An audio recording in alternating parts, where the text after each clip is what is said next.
viajar uma vez mais ao sabor do lugar das letras. Uma palavra escrita é a mais fina das relíquias. A leitura engrandece a alma.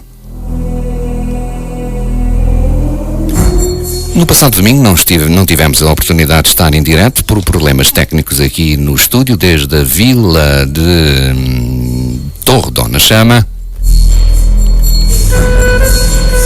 Mas no outro anterior tivemos também em direto com uma cidade com ressonâncias históricas e que também é constituída por um mosaico de espaços verdes que dão cor ao concelho. Estou-vos a falar de Gondomar, onde tivemos a conversa com a escritora Clementina Sousa.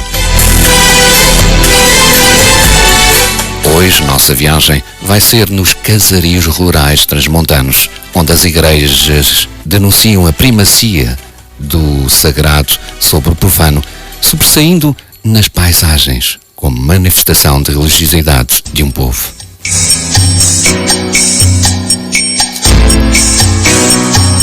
Uma terra cheia de encantos, tradições, boa gente e muita beleza ainda natural. Como se costuma dizer nestas paragens, a torre não é ontem, nem hoje é amanhã.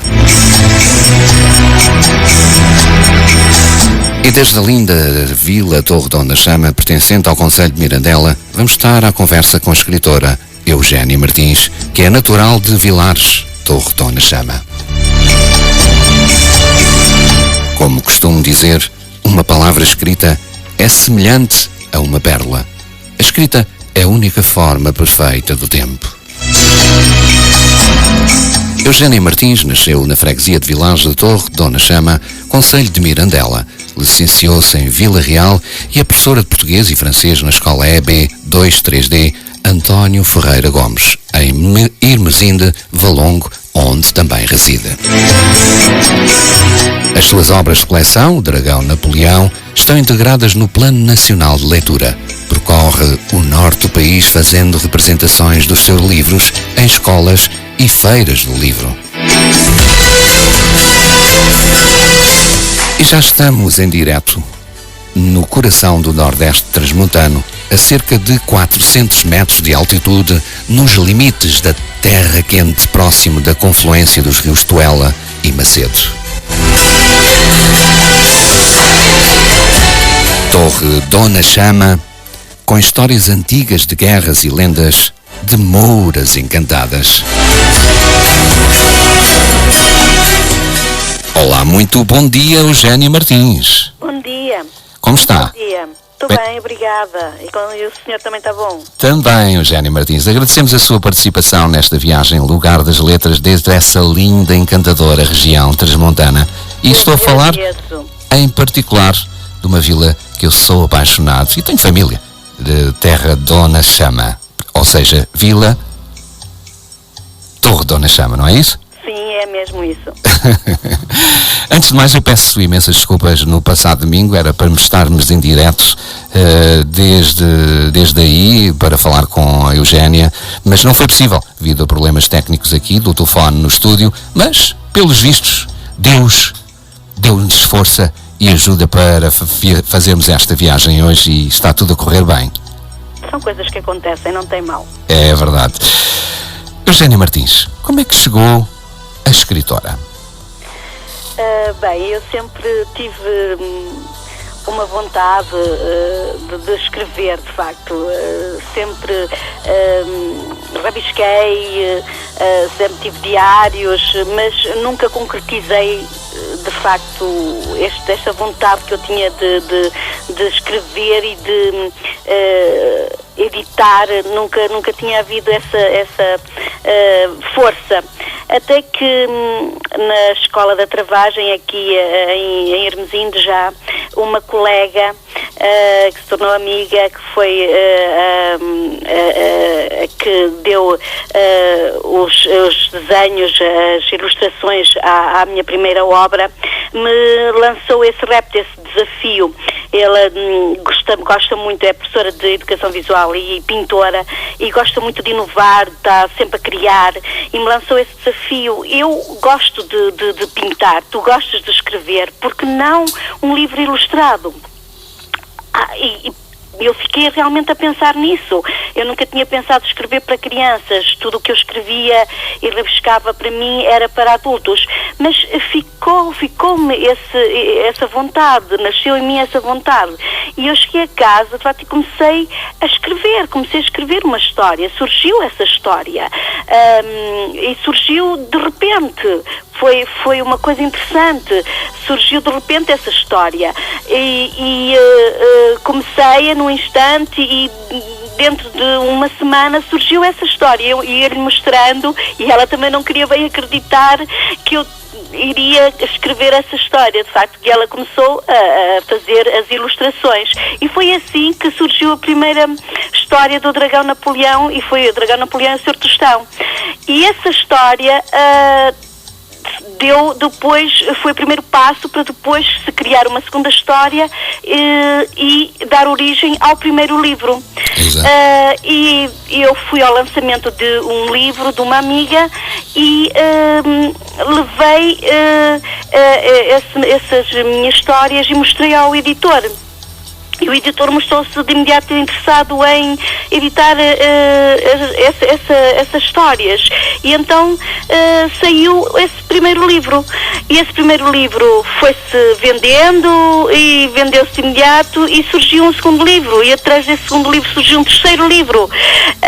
Então essa minha coleção foi o meu surgir enquanto escritora para crianças. Algo que eu nunca tinha de facto imaginado. E os meus contos para adultos era algo que eu escrevi inicialmente, surgiram após os contos para crianças. Pronto, foi um pouco assim. Eu sei que a Jénia Martins tem 4 obras editadas, 3 infantis e um livro de contos para adultos. Qual é o motivo do sucesso destas suas obras? Eu penso que, de facto, as minhas obras para crianças têm o que é necessário para agradar a crianças. Penso que eu procurei, logo desde a primeira obra, que tivesse sobretudo muita imaginação, porque a criança procura sobretudo isso, fantasia, e então eu procurei que as minhas obras tivessem fantasia, muita alegria, ao mesmo tempo que fossem lúdicas, que também tivessem um pouco o facto de ensinar, que fossem um pouco também informativas, mas no sentido de passar um pouco ao lado essa parte informativa.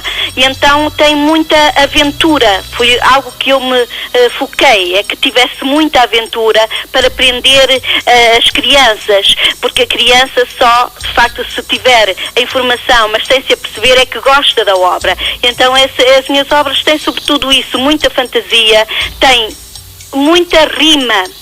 Foi algo que surgiu na primeira obra sem eu me aperceber. Tem sempre uma das histórias, tem rima interior, sendo narrativa, é algo que original, quase que inédito, porque tem muita rima interior, algo que soa muito bem e a criança também gosta disso. E então penso que é isso o motivo que as crianças gostam, é esta aventura constante, um ritmo acelerado de aventura, e também são temas atuais, tanto a sugestão é a fantasia pura, depois já com os deuses Neptuno, que é o problema dos corais em desaparecimento, portanto há toda a procura de fazer surgir novamente os corais, não os fazer desaparecer. Há depois a alimentação também, a bruxa capucha, que é uma das minhas figuras más, mas que depois também pode ser boa ao mesmo tempo e que ajuda ali o Sr. Comilão a ficar magro, portanto com uma série de aventuras para ele voltar a ser magro, portanto à volta de temas atuais. Há também depois nada os melhor. Cavaleiros Andantes, com o Rei Artur, Exato. que é a aventura pura também. Portanto, são temas atuais, ou que podem ser temas que são sempre de trato intemporário, mas que eu atualizo. Mas, sendo adulta, como é que consegue escrever tão bem para crianças? Pois, eu acho que vou buscar sempre o que nós temos sempre de criança em nós, não é? Que há sempre um pouco de criança em nós e que devemos sempre guardar. E depois também há muito em mim os saraus que nós passávamos em casa da minha avó e que eu ainda morei numa aldeia, às vezes as pessoas ficam muito surpreendidas, sobretudo as crianças, não é? Mas eu morei numa aldeia em que ainda não tinha, houve um período em que não tinha luz. E depois, se bem que foi por pouco tempo, mas nesses saraus em casa da minha avó havia um tio, meu tio Silvino, que contava histórias. Eu gostava muito da maneira como ele contava essas histórias.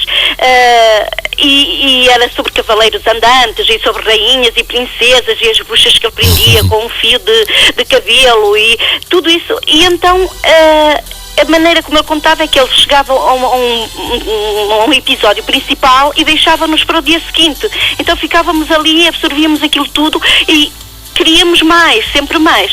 E ele era muito bom contador de histórias. Eu acho que guardei algo dele nesse contar de histórias. Então fui buscar essa parte de contador de histórias, esse meu tio.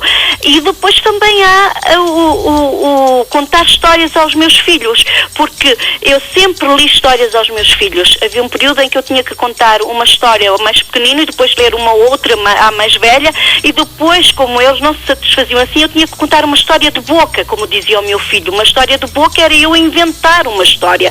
Eu já inventava tantas histórias que eu já nem sabia o que inventar mais. E então tudo isso criou em mim também esta facilidade, talvez, em contar histórias. E aí surgiu. Acho que foi um pouco o ir buscar em mim esta criança que existe em nós. Exato. Eu queria que ela surgisse novamente e o conhecer tão bem também o mundo das crianças, porque também enquanto professora se lida bastante com adolescentes, com criança, com esse mundo que sempre nos rodeia de estar com os jovens, não é? O que é que a adolescência tem de melhor e de pior? Pois, eu acho que hoje em dia é muito diferente, não é? Os jovens crescem muito mais rápido, mas mesmo assim, com todos os problemas que hoje em dia a nossa sociedade apresenta para os jovens, eu acho que resta sempre algo de bom enquanto criança. Hoje as crianças também têm o acompanhamento, há sempre pais atentos, têm o acompanhamento dos pais quando são atentos. Acho que nada lhes falta hoje em dia, acho que até têm demais, e é sempre bom ter alguém que nos acompanha. Acho que é sempre bom quando há pais atentos e leem. O ler é sempre bom, fica sempre algo tão maravilhoso. Não os deixar afastar da leitura, como agora se está a querer empurrar para os meios tecnológicos, empurrar cada vez mais, não é correto. A criança que lê fica sempre com aquele sentido de que tem o mundo a seus pés. E é tão bom ser criança quando é assim, não é? Agora, claro que hoje em dia enfrentam os divórcios, enfrentam esses problemas hoje em dia económicos, esses problemas sociais, mas é fruto deste mundo agora mundo um novo, pouco mais conturbado, não é? Mas há de tudo um pouco. Agora é sempre maravilhoso ser criança, é sempre uma altura de sonhar, é uma altura maravilhosa de estar com os amigos, de conviver, de sair, e é isso que também temos que procurar dar às crianças, deixá-las sair um pouco mais, deixá-las conviver, acreditar que elas são capazes, não as super proteger, dar-lhes um pouco de liberdade, de espaço, não as manter fechadas em casa, deixá-las mesmo estar com os outros, que é isso que elas precisam. Eu sempre fiz um pouco isso com os meus filhos, resultou acreditar que elas são capazes de estar com o outro, não as sufocar também, não as super proteger. Exato. Como é que foi a sua infância? A minha infância foi maravilhosa, foi maravilhosa. Eu tenho muitos primos, é uma família enorme, coisa que não acontece hoje em dia, infelizmente. A família está-se a tornar cada vez mais pequenina, mas na minha altura tínhamos muitos primos, então foi super animada. Na aldeia vinham de Lisboa, vinham de França, vinham de todos os lados em que estavam imigrados, e aos fins de semana era as que estavam mais perto aqui nas Vilas, Mirandela, por ali, e de verão era uma animação pura, portanto era só brincar ao esconde-esconde, nem precisávamos de televisão, queríamos era estar juntos, andar por ali, a correr, a saltar, a jogar ao anel, a jogar a todos esses jogos. Portanto, foi muito, muito animada.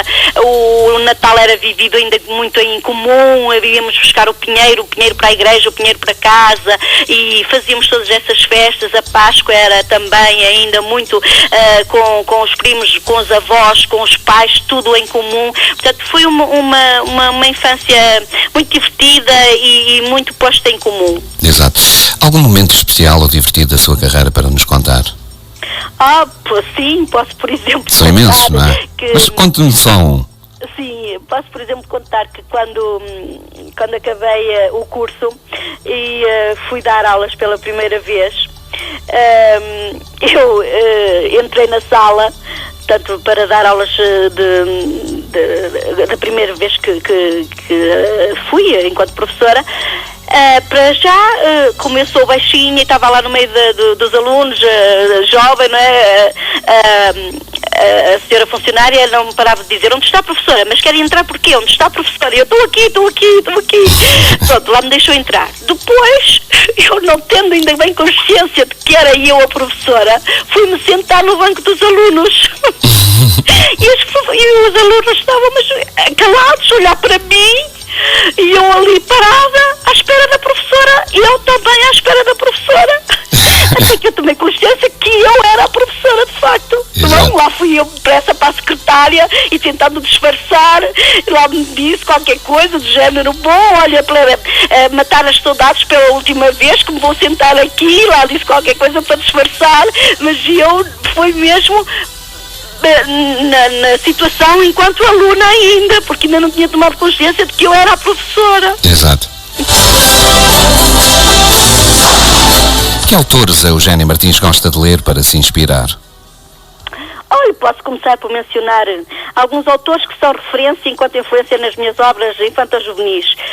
Começo com um grande autor, que é Saint-Exupéry, com a obra O Príncipezinho, que releio de quando em quando porque parece que é sempre a primeira vez, tão rica que é a mensagem. Os contos de Essa de Queiroz, os contos de Edgar Allan Poe, que é sempre fascinante pela capacidade de prender o leitor a cada linha pelo suspense.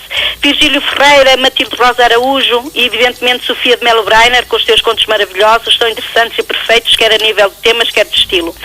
Depois, a nível geral, entre Camões e José Luís Peixoto, existem imensos autores que eu aprecio, e nomeá-los a todos não se mostra tarefa fácil, de forma que vamos abreviar, nomeando alguns, como Gabriel García Márquez, e dizer que a obra Os 100 Anos de Solidão foi a que mais me marcou até agora. Depois temos Milá Kundera, Mário Vargas Llosa, Kafka, Camus, Sartre, Fernando Pessoa, Florella Espanca, Agostina Bessa Luís, José Régio, António Lobantuno, John Steinbeck, entre outros. Enfim, só ícones da escrita, sim, da literatura. O que é que gosta de fazer nas suas horas de lazer? Eu ocupo o meu tempo livre fazendo voluntariado na Universidade Sénior de Hermesinde, onde leciono francês, frequento o grupo coral de cantares populares e toco a dufe. E sou a presidente do Clube do Livro. Ocupo bastante o meu tempo livre a ler, sou uma leitora nata e não consigo estar sem 1 ou 2 livros para ler. A escrita é também fonte de ocupação, é claro, e mesmo quando não estou a pôr nada no papel, as ideias estão a nascer e a crescer, algures e rabiscos mentais vão surgindo. Há também tertúlias poéticas organizadas por um amigo, Angelino, que costumo frequentar e que me dão enorme prazer, assim como estar numa esplanada com a família e os amigos, a ter uma boa conversa. Passear na praia também gosto, mas para mim não há nada que mais gosto do que passear nos campos da minha aldeia e andar nos caminhos perentos da beira-rio, onde surgem tantas ideias para os meus livros. Eu costumo dizer que tenho um santuário da escrita. Esse santuário fica na minha aldeia, num campo cheio de carvalhos, onde eu me deito no chão, no meio das folhas, a olhar as nuvens ou então de olhos fechados a sentir o silêncio. E é aí que as minhas ideias fluem e que algumas histórias dos meus contos nascem, no meio da natureza que eu adoro. Se Eugénia Martins tivesse que isolar numa ilha, o que é que levava consigo? Um livro, sem dúvida. Um livro. Sim, um livro. Eugénia Martins é autora de O Dragão Napoleão, O Senhor Tostão, O Dragão Napoleão e o Deus Neptuno, O Dragão Napoleão e os amigos. E também, como tinha dito, um livro de conto para adultos, acerca dos Mal-me-queres. Onde poderemos encontrar estas suas obras à venda?